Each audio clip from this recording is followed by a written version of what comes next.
Aloha, Jay. How are you doing? I'm well, Shawn. Thank you. How are Excellent. you? I'm really, really well. Thank you for joining us on this interview.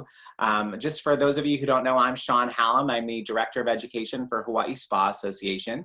And the purpose of our connection today with one of our members is to introduce the Hawaii Spa Association's High Five, the top 5 questions that Hawaii Spa Association members want to know about how their peer group is navigating this interesting time. So it is interesting for Yeah. sure. And so thanks, Jay, for joining us again. And for those of you who don't know Jay Muller is the Vice President of Hospitality and Residential North America for Technogym.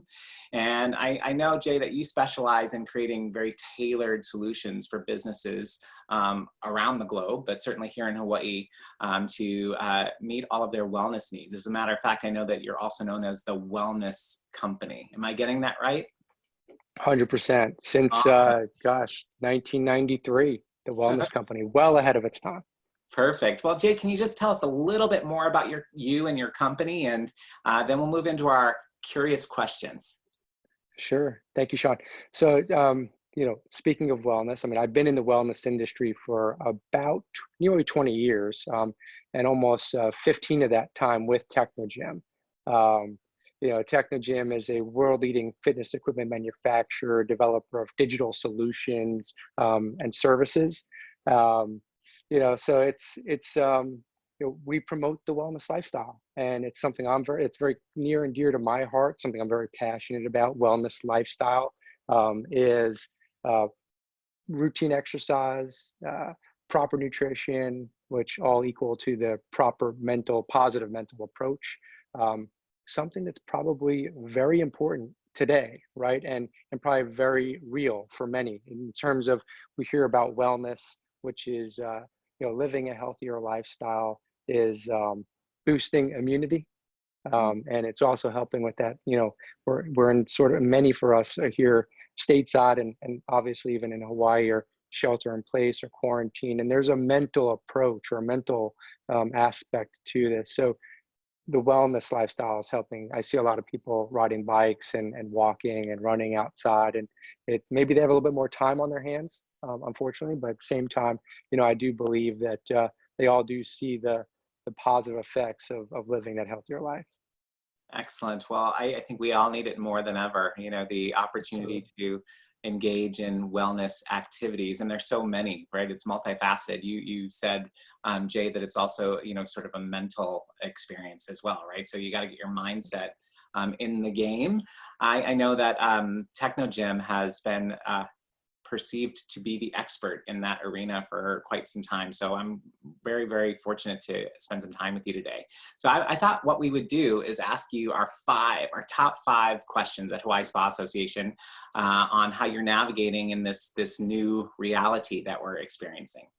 All right, ready Sure. to go? Let's Okay. do it. My first question is, how has our new normal, or if we know that yet, how has that influenced the way that you at Technogym are doing business? Super. So, first off, it's a lot of this, right?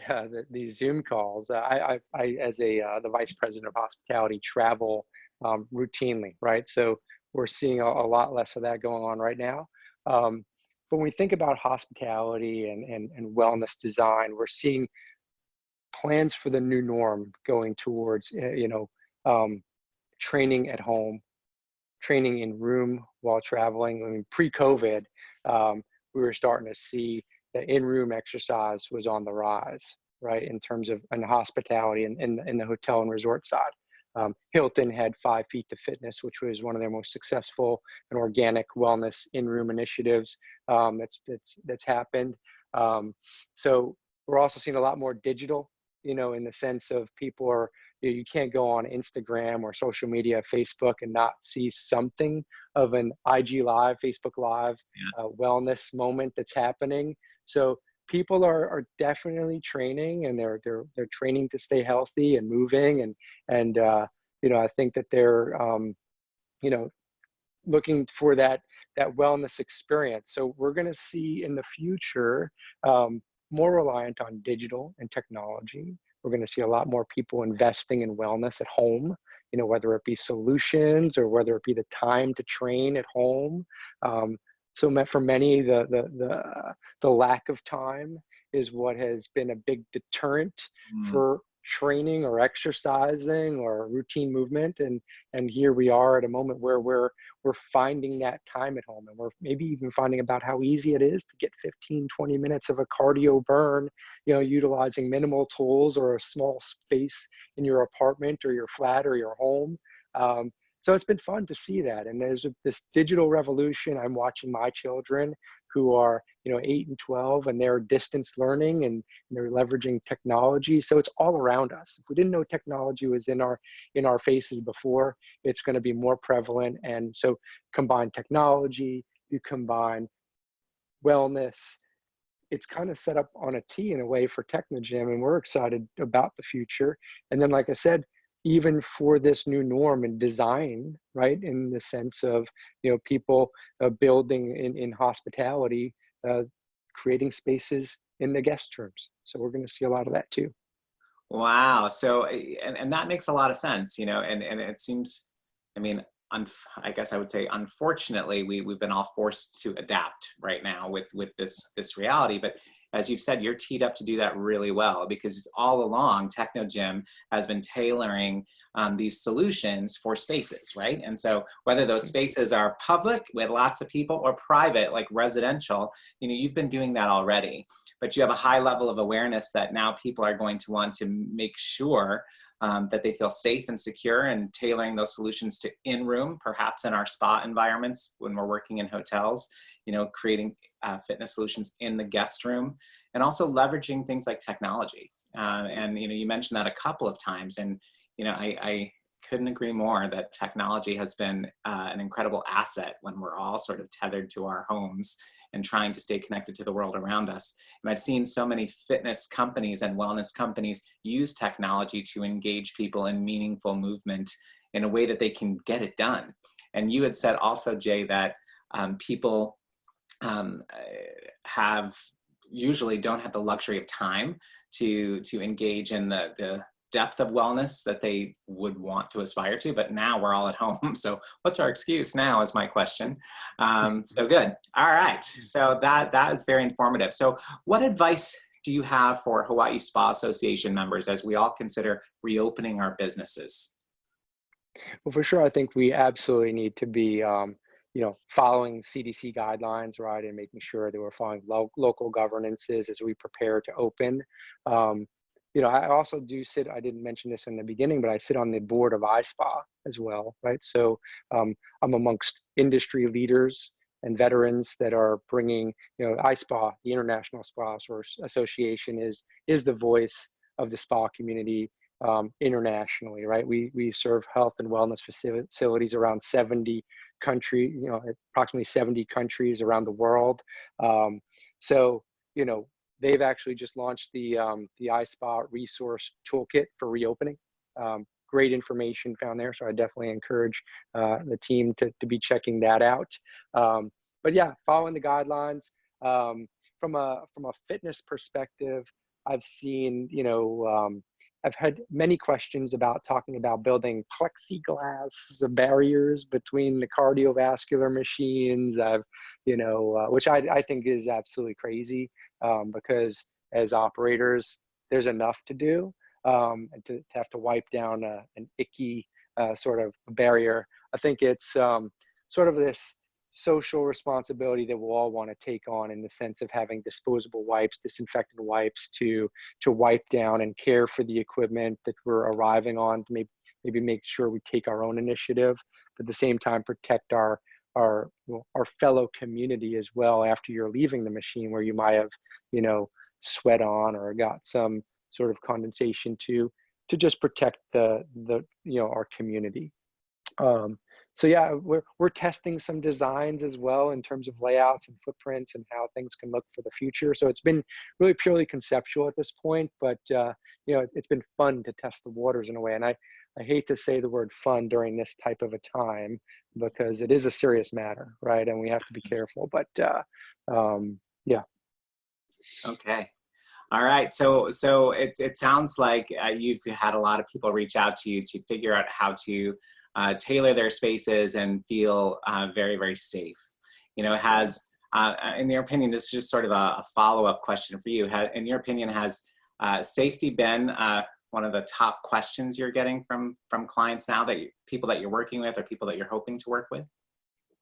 Yeah, safety, cleanliness are sort of those buzzwords now. I mean, fitness trends are the fitness trends. The fact that folks are, whether high intensity interval training or whether they're functional training, walking, running, jogging, participate. You listen, Hawaii, you guys have the most spectacular weather year round. So, I'm talking about treadmills and indoor cycling when you guys have the ability to go out and swim and run in the most scenic destination.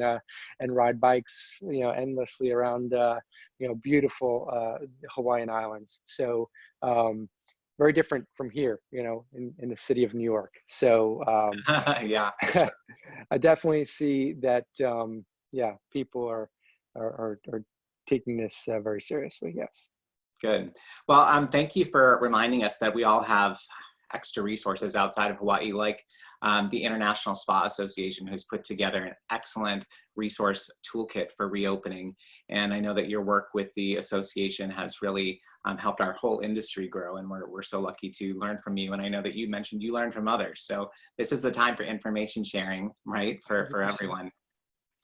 So, you know, here in Hawaii, and you mentioned, you know, we've got so many beautiful advantages here, but one of the things that we're famous for is our Aloha spirit. So how, Jay, do you think we can maintain that Aloha spirit in the new normal? So heart and mind, right? Like making sure that you're cognizant of your community, and I think if I look at it, I'm going to equate it to the fitness center space, right? And it just kind of goes right to what I was saying. You have a sense of purpose and responsibility to protect yourself and protect others. And whether it's grabbing a mask and making sure that you're protecting yourself and others, whether it's wiping down machines, and making sure, again, we want to make sure that everybody in the community is safe. And so I think, when I think of that, it's really just, selfless, right? So Mhm. that's how I look at it Yeah. from that perspective. But also, just helping each other, coaching each other to take this time, and as some are sheltering place or staying quarantined, or give them, like, I started off this quarantine, and I hope maybe there was a little bit of an aloha spirit, but in this small group of friends, and saying, hey, look, team friends, let's do a couple of quick workouts. Let's do our burpees, and check in, right? So I think it's coaching. It's just making sure everybody's doing okay, and it's been great. And I've enjoyed this time um, to be able to connect with the family and friends as well. Um, All yeah, right. So, Jay, you're saying the Aloha spirit really has more to do with deeply caring about the well-being of others. yeah, And you mentioned that that's done by making sure that we follow all of the protocols and practices that we're meant to follow to keep the health of our community at the forefront, but then also engaging our neighbors and the people we care about in lifestyle, that's in healthy lifestyle practices that will keep everybody moving. And you that's say it way better than me, Sean. So no, thank you for that. I'm hearing you. It's all you. You've got some excellent advice for us. So, what do you think, Jay, is the biggest lesson you learned during this stay-at-home time? um, Personally, how good kimchi is. Yeah, we've never really. I'm a big nutrition guy as well. I like to cook for the family, um, and I do like to exercise. So it's one of the biggest lessons for me is just making sure that we take that time with family right now.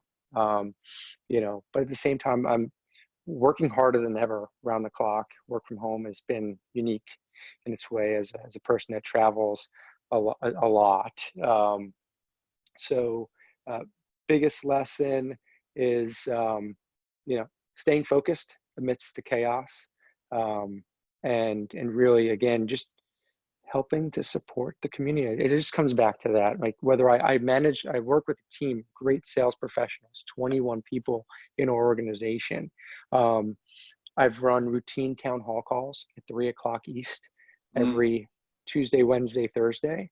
And keeping in mind that these are sales professionals that are used to being out into the field, um, presenting, and now they're isolated and they've become little lone wolves. We rely on this social yeah. interaction, face to face, handshakes, hugs, and we don't have that. So, I think one of the biggest lessons for me has really been to make sure to bring everybody together and keep Okay. them motivated. Wow. Well, what an incredible opportunity to do that. I think any leader can appreciate the challenges we face to keep the team connected, when we're all at home and we're relying on technology. And you add to that how people are actually feeling, what they're made of. And Yeah. what you pointed out, Jay, is that a lot of people crave this social interaction to get their jobs done, right? To feel like they are contributing in the way that they were built to contribute. And Yeah. now it's all changed. And so leaders more so than ever are needing to connect their teams, understand their DNA, and create a new place for them to feel healthy and productive and optimistic about the future. Yes. Cool. Well, I have one more question for you, Jay. What have you personally been doing to stay mentally, emotionally, physically well during this time? What's your thing? Great. So I do consider myself a fairly disciplined person, and prior to the pandemic, COVID, you know, move, train, um, nutrition have always been part of my lifestyle, at least for the past few years. I tend to say that, yeah, sanity, vanity, and humanity. So like sanity is the mental wellness. Of course, there's always a little bit of feeling good, looking good aspect, but then also, the humanity is, you know, by exercising, by moving, staying healthy, living that healthier lifestyle, making the cognizant choices of the types of food that I'm putting in to my body. Maybe are aiming to help the a healthier planet. So discipline is an important part of my life, and I started off, in this quarantine, getting into a nice little yoga practice for the first few weeks, um, to using a digital app. So again, technology, right? But then layering in again, my wellness time, getting that time with family. We've integrated a lot of little games, during dinner, with the family. So just really staying hyper connected to family in a point where you really can't sometimes connect with other loved ones that are out of reach, and just staying disciplined in my day in day out approach to personal well-being and the work. Wow. So you've got a plan. You've got a plan for your personal well-being, which seems to include not only your family, but also the way you take care for your body and the way you look at your business. So wow, we all have a lot to learn from your structure. Thanks for taking the time to share with us those ideas. I know that we're all sort of inventorying how we can take care of ourselves too. So you've given me lots to think about. Well, thanks Amazing, Sean. again for taking the time to connect with all of the Hawaii Spa Association members. We're so lucky to have you as a part of our organization, and the support you provide our organization, but not only our organization, the entire Hawaiian community, and then beyond, to create these wellness solutions that are going to be more important than ever before. So I encourage everybody to check out your website to understand more about the solutions you provide. And I'm sure there's contact information there. And anybody interested in getting a hold of Jay can do that through us, through the Hawaii Spa Association, or I'm sure Jay's information is prominently out there. Do you want to tell us how they can get a hold of you if they need to? Sure, absolutely. So our website is www.technogym.com. My email address is the initial J Muller, Muller, at technogym.com. And number is 206-861-5119. Awesome. Well, thanks so much. You have a fantastic day, and much aloha to you. Aloha. Mahalo. Mahalo.